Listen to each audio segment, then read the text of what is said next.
Have you ever wondered how your sales performance compares against your competitors and peers?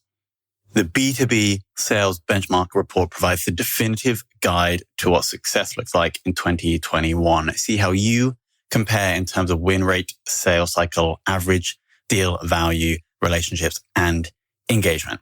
You can see the results and get the full report at ebsta.com/B2B-sales-benchmarks. You have to be objective. You have to look at the data. What's working, what's not working. And having that background in psychology, writing papers, doing research, looking at the studies, doing statistics, that really set me up for this framework around how to approach problems and how to do critical thinking.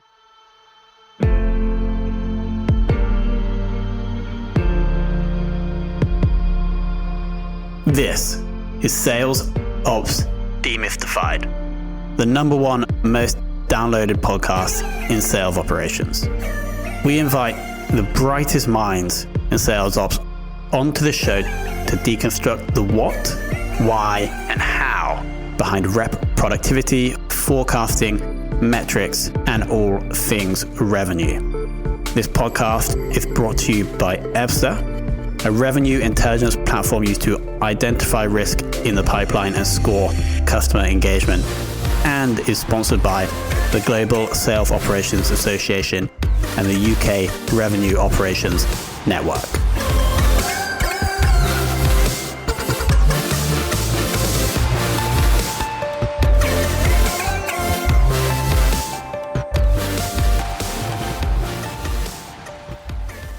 Hello and welcome to another very special episode of the Sales Ops Demystified podcast.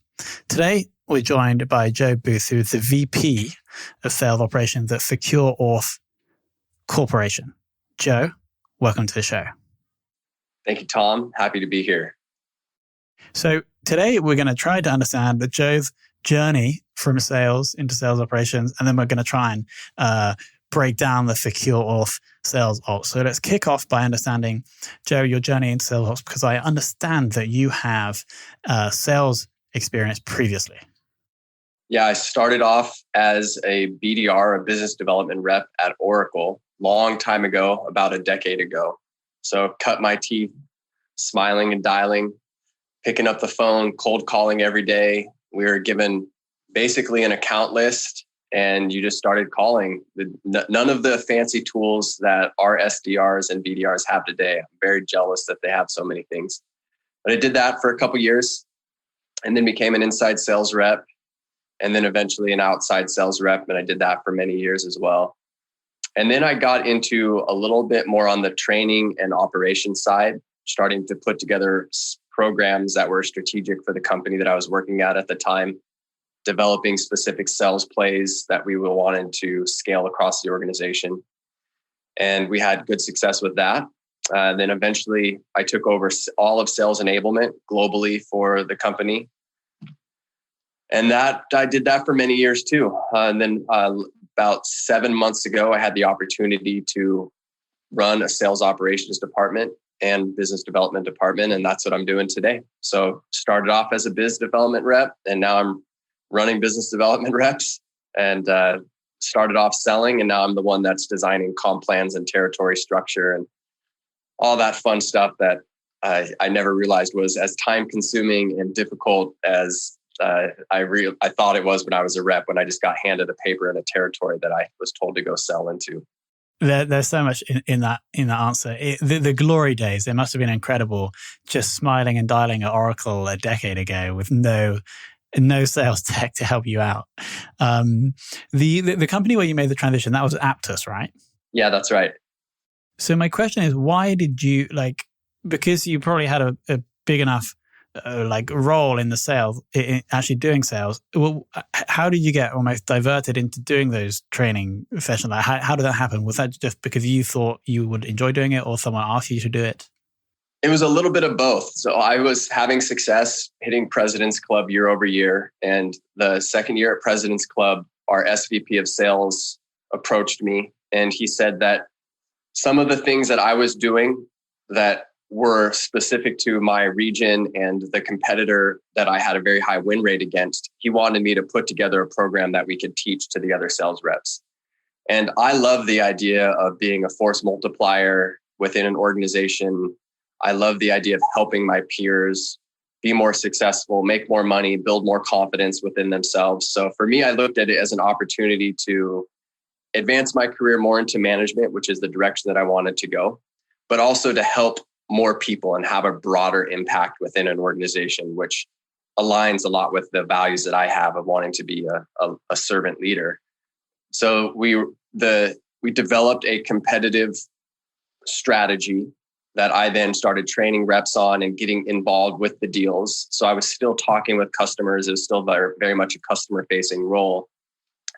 And I did that for about a year and a half as what was referred to at the time as a competitive overlay. So I was still an account executive, but only getting involved in strategic deals against one primary competitor, because our target was to increase our win rate specifically against this one competitor.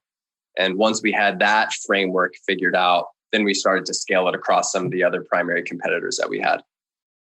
Awesome. Do you think that to be an effective sales ops manager, leader, VP, you need experience actually selling? I think it helps. I think it definitely provides a lot more empathy towards what the salespeople go through on a day-to-day basis. I believe that having a blended background is a strength in virtually any role that you have, because you have different perspectives, you've learned from different managers in the past. So you take different nuggets and then you apply them to your situation. For me, one of the strengths that I have at this time is my strong sales background. I understand the pressure of what it's like to carry a bag, to have a quota hanging over your head. I understand the burden that technology plays on sales reps these days when we're handing them 7 different tools and saying, hey, learn all of these and you have to optimize the usage. We're paying for these seats. So why aren't you using them? And why didn't you finish the training? Oh, and by the way, how come you haven't sold anything this week? Right? There's so much that we throw at salespeople. It's a difficult job. So having a background in that and having that empathy for what they go through on a day-to-day basis is a strength that I bring to the table.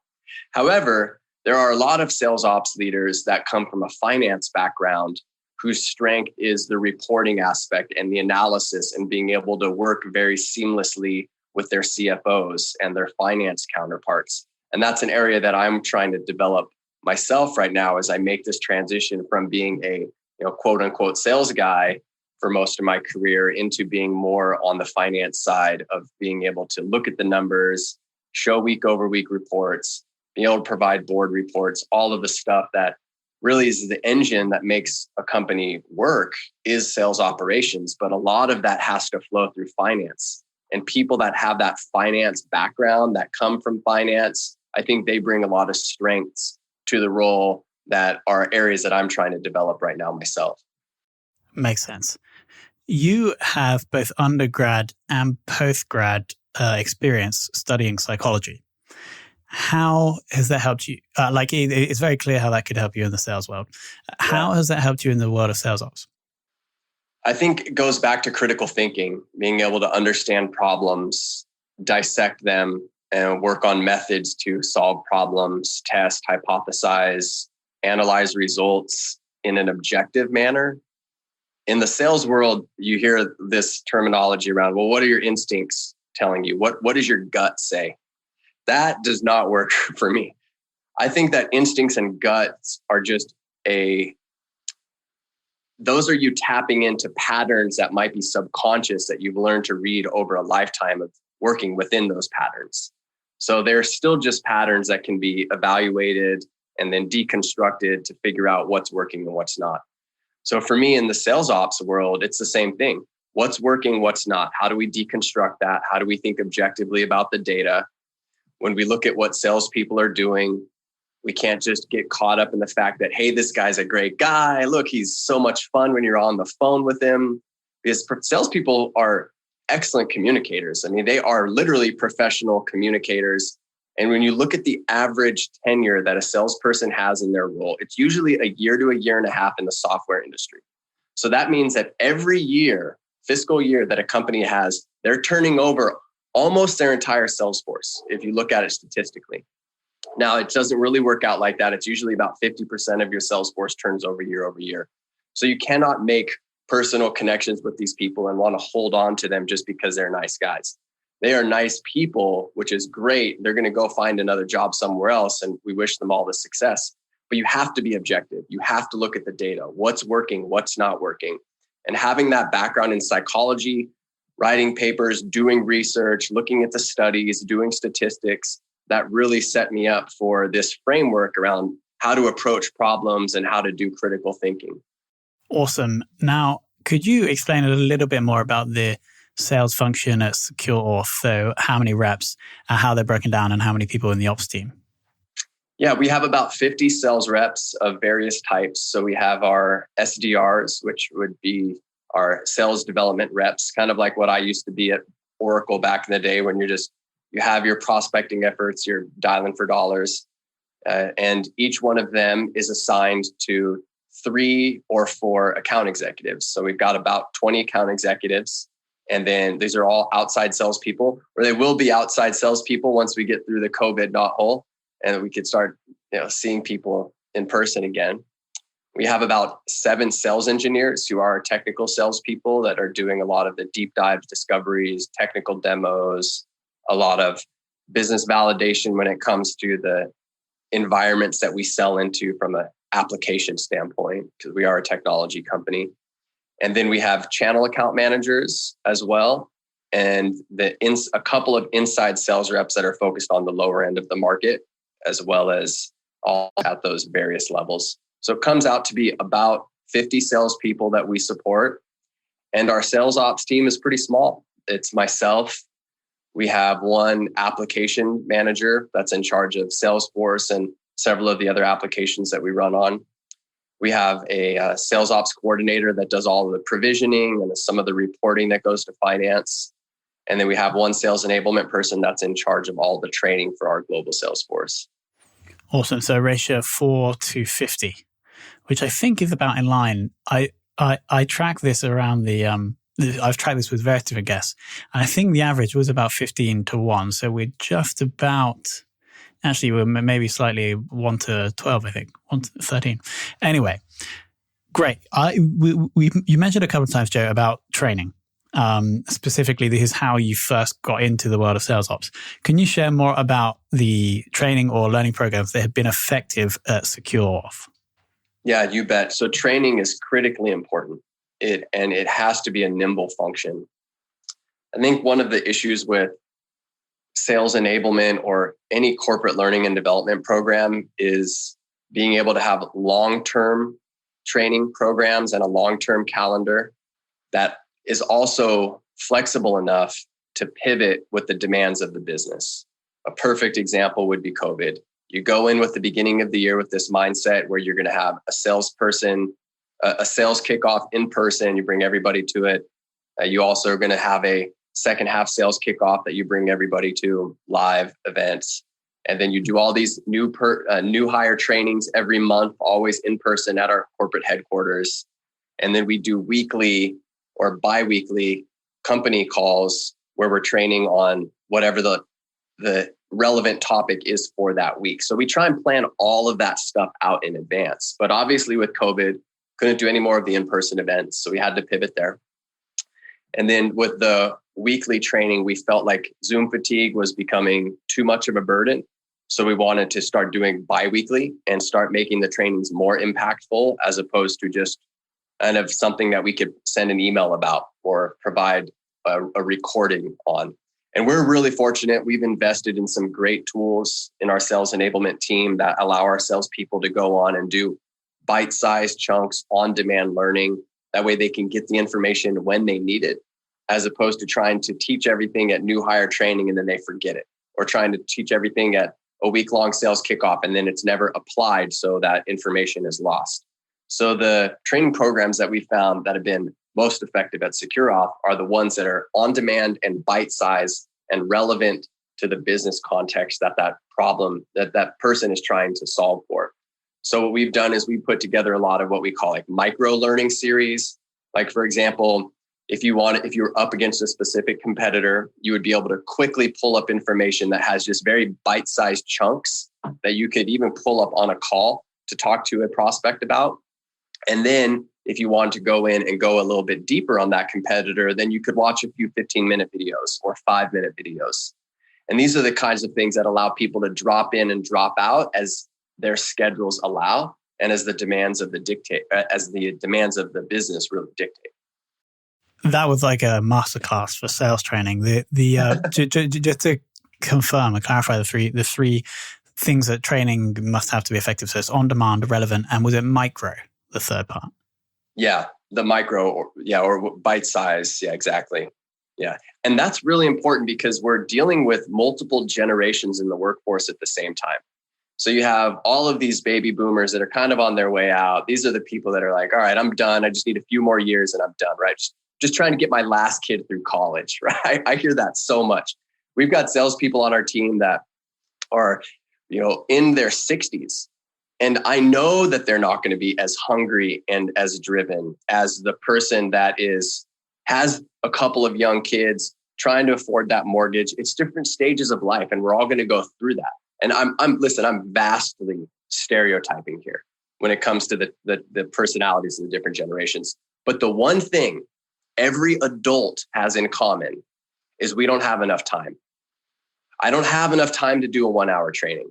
I don't have enough time to go memorize all this content. So how do you help them? You give them bite-sized chunks when they need it in the places that they already are. So they're already in Salesforce, delivered in Salesforce. They're already on email, allow them to access it through email. So you got to meet them where they're at with little bite-sized nuggets that they could eat, digest, and then have actionable intent with when they finish that training. This is really, really good stuff. I'm kind of tempted to do a whole separate content piece or even episode on sales training. So we might tap you up for that, Joe. What are you looking at this or from a sales perspective, the focus for 2021? We're doing a lot of rebuilding right now. So when I came in 7 months ago, I inherited a program that I think worked really well for the previous administration. However, with the way that I operate, with the way that our new CRO operates, and the way that finance wants things, we need to make a lot of changes. So it seems like every time I lift up another rock, I'm realizing there's something that needs to get corrected. So we're doing a lot of optimization around making it easier for sales reps to get quotes out the door, making it easier for sales reps to manage their opportunities, and ultimately drive efficiency within the organization around how we automate reporting, getting off of spreadsheets, using a lot of more automation tools that we already have today that we're just not utilizing. So trying to look at how do we make it easier for sales reps to do their job, but also what about us? I want my job to be easier too, right? Who doesn't want their job to be a little bit easier? So what are the manual reports? What are the things that we get hung up on as a team week over week that we can iron out? So it's all about efficiency for our frontline salespeople, but also us internally. Makes total sense. And the final and probably the most important question, Joe, is who in the world of sales ops would you most like to take for lunch? My grandpa died before I ever got to know him, and I would love to sit him down and explain to him what I do. I'm the first person in my family to go to university. And I think he'd be super proud of me, and just to know that our family's going in a little bit of a different direction. Everybody in my family was in the military. I'm the first person to go to college. And I think he'd be proud that I blazed my own path. And I would love to sit him down. And, they always say, if you could explain to your grandma what you do, then you're doing it right. Well, I would love the opportunity to sit down with my grandpa and explain to him about the world of sales ops. I think that'd be a very meaningful day for me. That is a beautiful answer. And with your grandfather's experience in the military, potentially there's some, not crossover, but I'm sure he would understand parts of the department of the work that you do, Joe, for sure. I think that the thing that I really loved about today's session with your both passion and your knowledge of how to effectively train salespeople, and now this is in my mind, I'm not going to forget this. We need to be bite-sized, we need to be relevant, and we need to be on demand. Good summary. Joe, thank you so much for coming on. Thank you, Tom. I enjoyed it. I appreciate it.